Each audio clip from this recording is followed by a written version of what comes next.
بسم اللہ الرحمن الرحیم۔ السلام علیکم۔ میں اسد آپ کی خدمت میں۔ ہمارا موضوع مسلسل نظام کے حوالے سے جو ہم نے قرآن مجید کی روشنی میں یہ جان لیا ہے کہ دین جو ہے، قرآن کی اصطلاح میں اس نظام کو دین کہتے ہیں، اور گزشتہ نشست میں ہم نے یہ دیکھا کہ اللہ تبارک و تعالیٰ نے چونکہ انسان کو زمین پہ آزادی دی ہے، تو اس آزادی کے نتیجے میں انسانوں کا ایک گروہ تو جس نے اللہ سے دوری اختیار کی اور کہا کہ نہیں، ہم اپنا نظام خود بنائیں گے، اور انسانوں کی ماضی کی تاریخ سے، چاہے وہ فرعون ہو، نمرود ہو، یا آج کی عالمی قوتیں اور اس کا نظام ہو، یہ سارے اس بات کے دعوے دار ہیں کہ ہم انسان خود اپنا نظام بنائیں گے، ہمیں کسی خدا اور کسی رسول اور اس کی رہنمائی کی ضرورت نہیں ہے۔ دوسری طرف وہ ہیں جو مومنوں کا ایک طبقہ ہے جو آج اسلامی نظام کے لیے متحرک ہے، اس کے لیے جدوجہد اور کوشش کر رہا ہے، جو ایک بہت تھوڑا سا طبقہ ہے، اور یہ تھوڑا اس لیے ہے کہ اس 1.5 ارب کے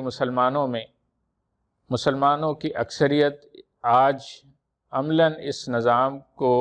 بھول چکی ہے، اور اس کے سامنے جو ہے وہ دین صرف یہ ہے کہ وہ چند عبادات کر لیا جائے،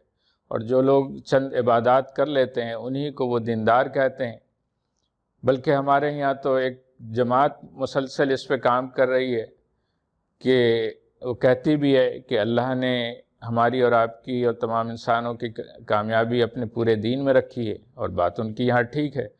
لیکن پورے دین کے بجائے پھر ان کی ساری جدوجہد جو ہے چند عبادات اور تسبیحات اور کچھ جو ہے پاکی طہارت اور ناپاکی کے حوالے سے ساری گفتگو ہو کر کے سمٹ جاتی ہے۔ ان کا وہ کام وہ اپنے دائرے میں تو ٹھیک ہے، وہ احسن کام ہے، لیکن جب وہ تصور میں عام لوگوں کے سامنے دین کہہ کے یہ پیش کرتے ہیں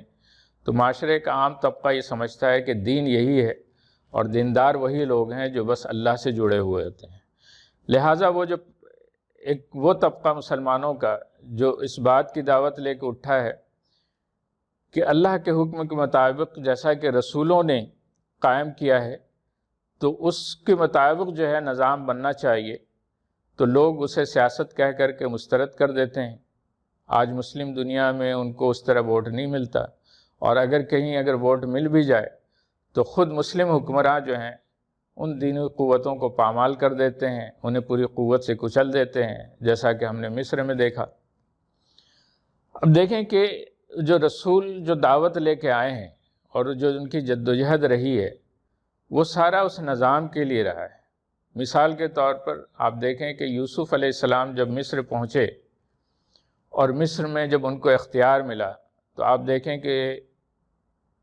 جب ان کو ایک فیصلے کا مرحلہ آیا کہ جب ان کو اپنے بھائی کو روکنا تھا اور وہ کو غلہ دینے، اور اس میں وہ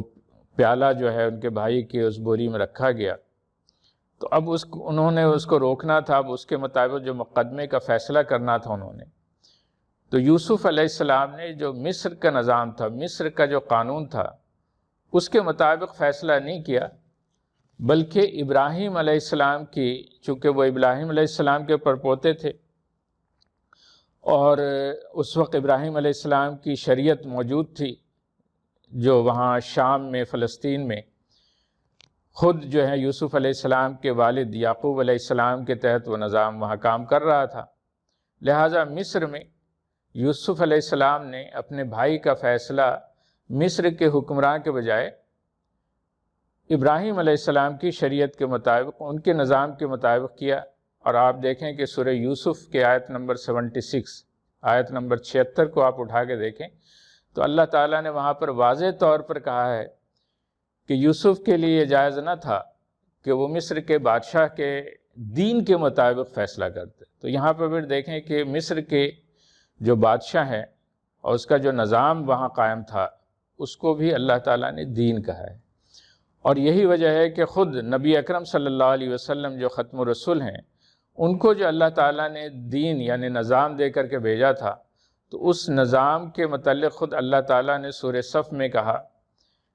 کہ هو الذی ارسل رسولہ بالہدی ودین الحق لیظہرہ علی الدین کلہ، کہ ہم نے اس رسول کو دین حق کے ساتھ بھیجا ہے تاکہ وہ دوسرے دین پہ اس کو غالب کر دے۔ اب دیکھیں کہ نبی اکرم صلی اللہ علیہ وسلم نے عملاً وہ نظام قائم کیا، اور اس قوت کے ساتھ کیا کہ اس وقت جتنے بھی دنیا میں نظام قائم تھے اس کے مقابلے میں دین اسلام ایک نمایاں اور واضح طور پر غالب ہو کر کے سامنے آیا، اور دنیا نے اس نظام کو بحیثیت نظام یعنی دین کے اس کو تسلیم کیا۔ اور نبی اکرم صلی اللہ علیہ وسلم جب رحلت فرما گئے تو اس نظام کو خلفائے راشدین نے اسی طرح قائم و دائم رکھا، اور اس کے نتیجے میں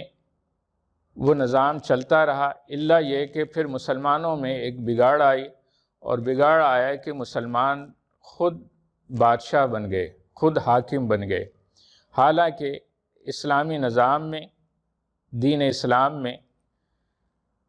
اور یہاں پر میں کہتا چلوں کہ اب جب ہم نظام کی بات کریں تو اس کا مطلب دین ہے، اور دین کی بات کریں تو اس کا مطلب نظام ہے، اور ظاہر ہے کہ اب تک کی گفتگو میں یہ چیز واضح ہو چکی ہے۔ تو اللہ تبارک و تعالیٰ نے خود سورہ 3 کی آخر آیت میں انسانوں سے پوچھا تھا کہ الیس اللہ بأحکم الحاکمین، کیا اللہ تمہارے حاکموں کا حاکم نہیں ہے؟ تو اصل جو تصور ہے اسلامی نظام کا کہ وہ اصل حاکم تو اللہ رب العالمین ہے، اور اسی کے حکم کے مطابق جو ہے وہ انسان جو بالخصوص جو مومنین ہیں، جو اپنے آپ کا دعویٰ کرتے ہیں کہ وہ مومن اور مسلم ہیں، تو ان کو چاہیے کہ جو اپنا حکمراں مقرر کریں، چاہے وہ حکمراں ایک گھر کا ہو، ایک تھانے کا ہو، ایک شہر کا ہو، ایک صوبے کا ہو، ایک ملک کا ہو، یہ سارے حکمراں جو ہیں وہ اللہ کے حکم کے مطابق فیصلے کریں۔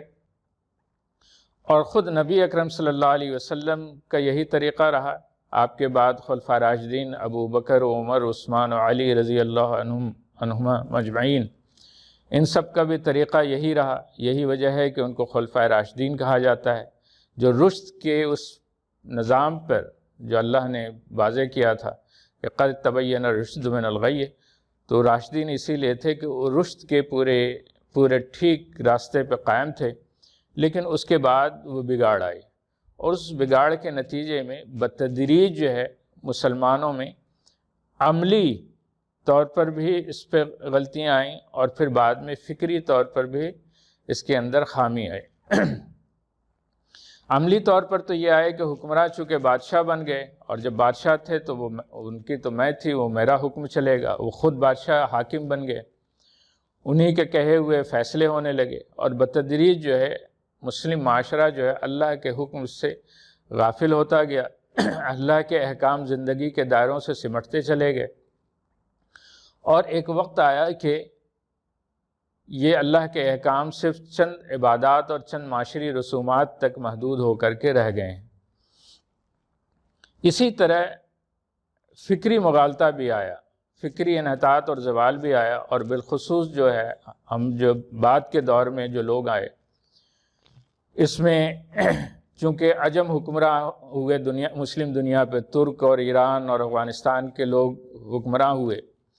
اور ان کا حال تھا کہ یہ امراً قرآن مجید سے ناواقف لوگ تھے، قرآن مجید کو مانتے تو تھے، قرآن مجید کو تو پڑھتے تھے، لیکن اس پہ ایک احکام اور اس کے فرمودات اور اس کے نظام سے وہ غافل ہو چکے تھے۔ یہ بادشاہت کا دور تھا، یہ اقتدار کے حصول کا دور تھا، یہ مسلمان خود آپس میں جنگ کر کے ایک دوسرے کی حکومتوں کو ختم کر کے اپنی بادشاہت کو قائم کر کے اسی کو حق اور اسی کو حق کا علمبردار قرار دیتے تھے۔ نتیجتاً اس دور میں جو علمی کام ہوا وہ بھی قرآن سے ہٹ کر کے ہوا، بظاہر اس میں دین اور قرآن کا حوالہ تھا، لیکن در حقیقت اس میں قرآن موجود نہیں تھا۔ اس پہ پھر ہم اگلی نشست پہ بات کریں گے، آج ہم اپنی گفتگو یہیں رکھتے ہیں، انشاءاللہ پھر ملاقات ہوگی۔ اپنا سب کا خیال رکھیے گا، والسلام علیکم ورحمۃ اللہ وبرکاتہ۔